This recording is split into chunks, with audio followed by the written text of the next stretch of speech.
Bom, gente, a Vera mencionou há pouco a pesquisa Paraná, que nós divulgamos hoje pela manhã. Eu vou trazer alguns números até para a gente falar um pouquinho das estratégias e o que mudou a partir disso. O levantamento do Instituto Paraná simulou 2 cenários de primeiro turno, um com Lula e outro sem o Lula. O petista aparece na liderança com 30 pontos das intenções de voto. Ele é seguido por Bolsonaro, que tem 22. Bem atrás deles aparecem Marina Silva com 8, Geraldo Alckmin com 6,5, Ciro Gomes com 6 e Álvaro Dias com 4. No cenário mais real, que deve ser isso que vai acontecer mesmo sem o Lula, Bolsonaro é o primeiro com 24% dos votos.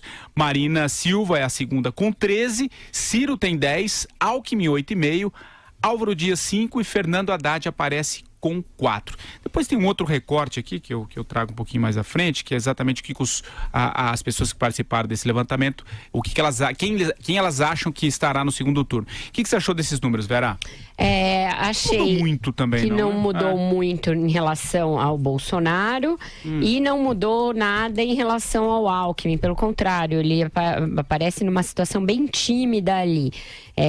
O que causou bafafá no mercado, mas que é algo que a gente tem dito aqui no programa, que não mudaria agora, mexeria depois do início da propaganda eleitoral, que não tinha nada muito importante para mexer agora. O que tem algum sinal de que pode haver uma mexida no futuro, é uma pergunta que foi incluída pelo Paraná Pesquisas, que é a percepção quanto aos 2 candidatos que irão disputar um eventual segundo turno. Perfeito. Então, nisso, o Alckmin cresceu. Ele se mostra como alguém que as pessoas passaram a enxergar como um possível, uma pessoa presente no segundo turno. Então, deixa eu só completar esses números até para o ouvinte entender. O Bolsonaro, então, nesse cenário, com essa pergunta, ele lidera com folga, 43%, e aí vem em segundo o Alckmin com 27. 27 e em seguida Ciro Gomes ainda com 21%, tá? Agora o gráfico para quem nos acompanha por imagens.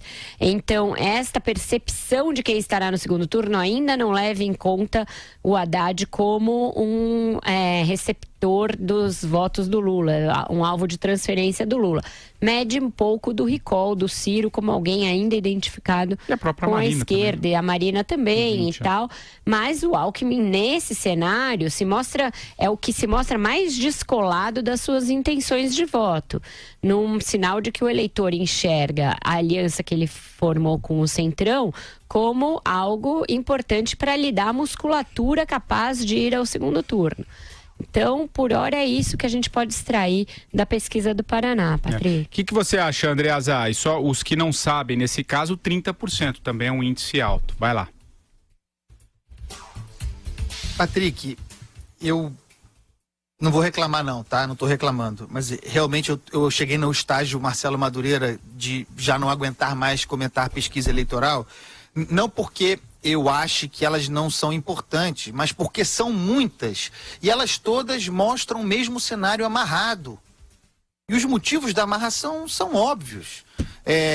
Aqueles que podem crescer e de quem se espera crescimento, no caso do Alckmin, em função do apoio do tal blocão, da estrutura de campanha, do tempo de televisão, o crescimento é dependente se vier do início da campanha, que ainda não começou. E no caso do crescimento do Fernando Haddad, do movimento do Fernando Haddad, que se espera, também é dependente da deflagração da nova etapa, da nova operação lulopostismo.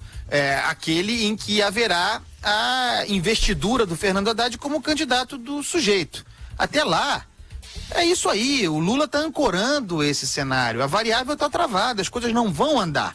Esse cenário, essa nova pergunta sobre a expectativa de segundo turno é interessante porque mostra que o eleitor compreende a fortaleza política do Geraldo Alckmin. E projeta que isso, com base na experiência das últimas eleições, pode se converter em musculatura eleitoral capaz de colocá-lo no segundo turno. Também é indicativo de uma certa percepção que me parece correta, de que o Alckmin para muitas pessoas, para os eleitores do Álvaro Dias, para os eleitores do João Amoedo, para os eleitores mesmo do Meirelles, que o Alckmin é o depositário projetado de voto útil, né? Na linha em que o Alckmin sempre disputou e ganhou a eleição.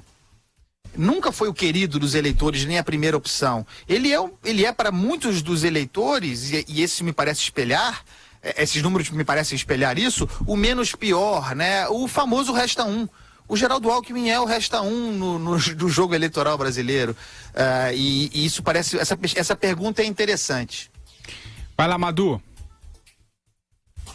Pois é aquela história. O Andreasa entrou para minha chapa, né? Para minha frente. Pesquisa todo dia, né? Traz saúde e alegria. Todo dia tem uma pesquisa, muda-se muito pouco o panorama. Eu acho que tem esse travamento aí da questão do Lula, que para mim é uma não questão. É uma não questão, e é isso que é exatamente que é o jogo do Lula, é o jogo dos petistas, né? É travar o processo. Não vejo, do ponto de vista legal, a gente tem que virar essa página, pessoal. Temos que ir em frente, não é possível. Né? Agora é isso, eu tô louco para que se resolva essa pendenga aí do Superior Tribunal Eleitoral, para que a gente possa realmente fazer a discussão que é importante para o Brasil, ou seja, o que se esperar de um futuro governo, qualquer ele que seja, até mesmo do PT, mas que tenha um candidato que possa ser candidato. Eu acho o seguinte, a campanha de fato não começou na TV, mas ela começou nas redes sociais, nos programas, na cobertura para todos os candidatos da mesma maneira. Ela começou para o Geraldo Alckmin, começou para o Jair Bolsonaro, começou para a Marina, começou para o Lula, a gente fala de todos eles aqui. Se alguns realizam o seu potencial e outros não, eu acho que isso pode ser um sinal de que as coisas podem estar caminhando para algum tipo de cristalização. Se as pessoas olham para o Alckmin com todo esse poderio bélico que ele juntou, falam, o cara ficou forte, mas nem isso faz com que se mova a curva dos dispostos a votar nele, pode ser um indicativo também. É lógico que a campanha na TV, os 8 minutos, sei lá quantos minutos ele vai ter por dia, ainda não começou. 40% do total. Porém, as pessoas já sabem que ele unificou de alguma maneira o tal do centro, que era uma das condições que ele apresentava como importantes para ele crescer nas pesquisas. Então, que ele é o candidato do chamado establishment, com a força desse grupo em torno de si, as pessoas já sabem. E, no entanto, sua curva não se moveu nem 1 milímetro, a curva de intenção de votos. Então as pessoas falaram, esse cara juntou todo esse pessoal, ele tá forte, mas eu não quero votar nele. A primeira reação é essa, e é algo que a gente também falava que poderia acontecer aqui, haver uma reação negativa a essa aliança que ele construiu, ao que ela representa, ao que ela significa. Hoje tem uma charge muito interessante, muito boa, no jornal Estado de Minas, comparando a corrida eleitoral com a corrida maluca, aquele desenho, que os ouvintes certamente se lembrarão, e o Centrão é retratado como uma quadrilha de morte. Então, isso está no imaginário das pessoas de alguma maneira, né?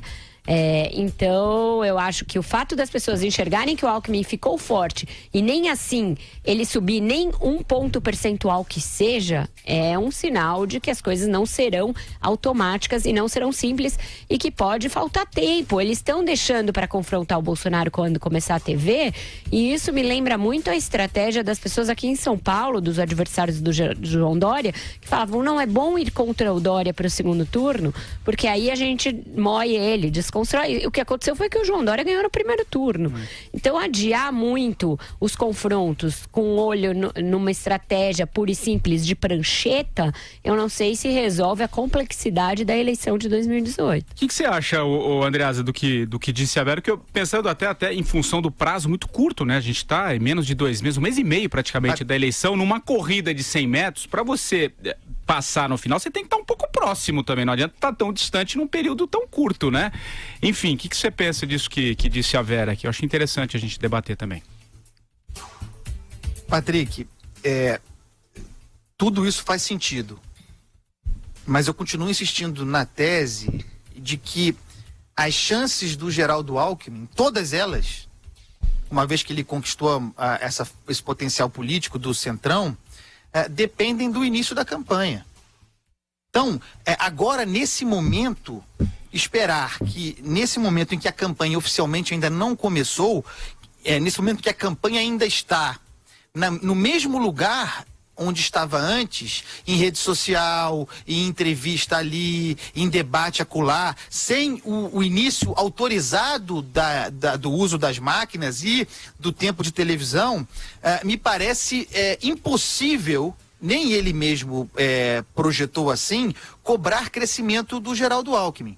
Apostar, imaginar que o Alckmin pudesse crescer agora, nesse período, me parece um equívoco diante da leitura das suas possibilidades.